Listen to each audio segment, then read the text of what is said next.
Yusek, the president's net satisfaction rating dropped to an all-time low of -15% based on the SWS survey of March 2026. Is the president bothered at all by these numbers?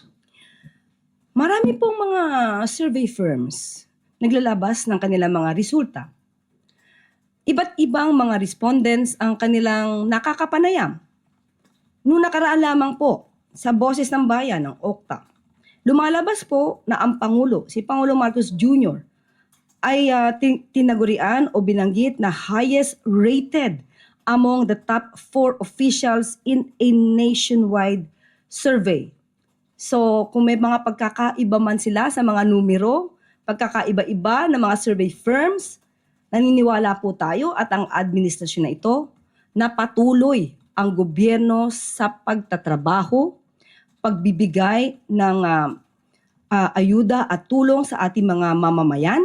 Hindi po tumitigil ang Pangulo na maibsan ang anumang hirap na dinadanas ng ating mga mamamayan, especially dulot ng krisis sa Middle East. Anumang numero yan, tumaas, bumaba, patuloy ang Pangulo sa pagtatrabaho at pagbibigay ng good governance.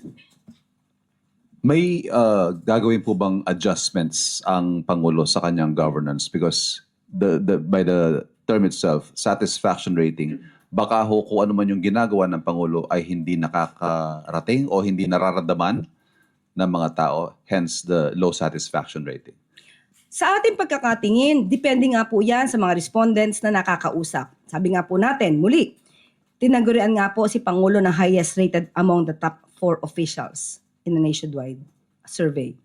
So naniniwala po tayo na nararamdaman ng ibang mga kababayan natin ang ginagawa ng gobyerno. Nagkakataon lamang po siguro ang nakakausap ay mga taong hindi pa nahatiran or hindi pa naramdaman ang tulong ng gobyerno. But still, ang mga numerong ito makakatulong para mas pagbutihan pa. Alam natin na sinasagad na ng Pangulo ang pagtatrabaho pero makakatulong to para mas pagbutihan pa ng Pangulo ang pagtatrabaho at pagbibigay ng tulong sa ating mga mamamayan.